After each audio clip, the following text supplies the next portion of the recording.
ఇద్దరు ఐసిస్ ఉగ్రవాదులను national investigation agency NIA arrest చేసింది. 2023 పూణే బాంబ్ తయారీ కేసులో ప్రధాన నిందితులైన అబ్దుల్లా ఫయాజ్ షేక్ తల్హా ఖాన్ దేశం విడిచి పారిపోయారు. ఇండోనేషియాలో తలదాచుకున్న వీళ్ళిద్దరూ జకర్తా నుంచి భారత్కు తిరిగొస్తూ ఉండగా ముంబై ఎయిర్పోర్ట్లో ఎన్ఐఏ అరెస్ట్ చేసింది.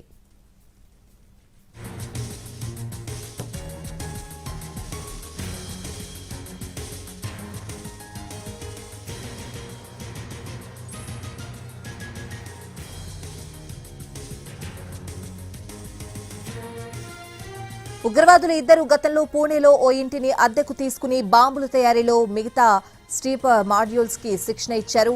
అయితే స్లీపర్ మాడ్యూల్లోని 10 మందిని ఇప్పటికే ఎన్ఐఏ పట్టుకుంది. అబ్దుల్లా ఫయాజ్ షేక్ తల్హా ఖాన్ తప్పించుకుని పారిపోవడంతో వాళ్ల కోసం ఎన్ఐఏ గాలిస్తోంది. అబ్దుల్లా ఫయాజ్ షేక్ తల్హా ఖాన్ల తలపై 3 లక్షల రూపాయల చొప్పున రివార్డు ఉంది.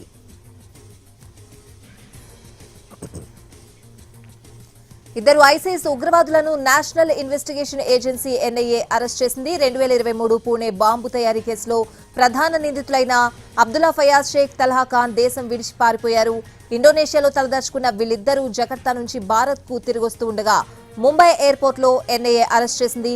పూర్తి అప్డేట్స్ అడిగి తెలుసుకుందాం. మా క్రైమ్ ఇన్పుట్ ఎడిటర్ రమేష్ వేట్ల ఉన్నారు. రమేష్, అయితే దేశంలో శాంతి భద్రతలకు భంగం కలిగించాలనే కుట్రతో మొత్తంగా ఐసీ చేసిన ప్లాన్ ని 2023లోనే అధికారులు భంగం చేయడం జరిగింది. ఆ సమయంలో 2023లో పూణేలో జరిగిన బాంబు పేలుడు కేసులో ప్రధాన నిందితులైన అబ్దుల్ ఫయాజ్ షేక్ తల్హా ఖాన్ ఇద్దరు కూడా ముంబై ఎయిర్పోర్ట్ లో ఎన్ఐ అధికారులు పట్టుకొని జరిగింది. వీళ్ళిద్దరి మీద మోస్ట్ వాంటెడ్ అయిన ఇద్దరు కొన్నాళ్ళ క్రితం నుంచి పూణేలో బాంబు పేలుడు తర్వాత వీళ్ళిద్దరు కూడా ఇండియా వదిలి పారిపోవడం జరిగింది. ఆ తర్వాత జకార్తాలో చాలా రోజుల పాటు స్టే చేశారు. తిరిగి అటు పూణేకి వస్తున్నట్టు పూణేకి వచ్చిన సమయంలో వాళ్ళు ముంబై ఎయిర్పోర్ట్ లో దిగిన వెంటనే ఎన్ఐ అధికారులు వీళ్ళిద్దరు కూడా అదుపులో తీసుకోవడం జరిగింది. వీళ్ళు ముఖ్యంగా ఐసిస్ సంబంధించి ఐసిస్ కోసం కూడా పనిచేస్తున్నారు. వీళ్ళిద్దరి కోసం కూడా పెద్ద ఎత్తున రివార్డు కూడా ఉంది. అయితే వీళ్ళిద్దరు కూడా దేశంలో పెద్ద ఎత్తున పేలులతో పాటు శాంతికి భగ్నం కలిగించే కుట్ర చేయడం జరిగింది.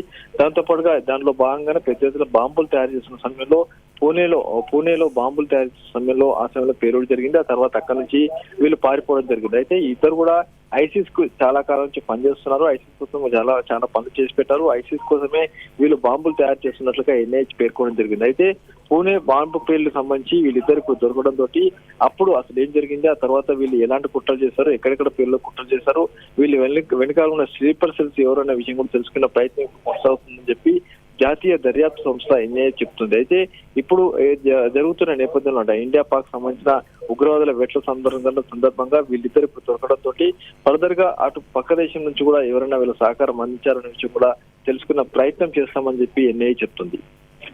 Right Ramesh, thanks for the updates.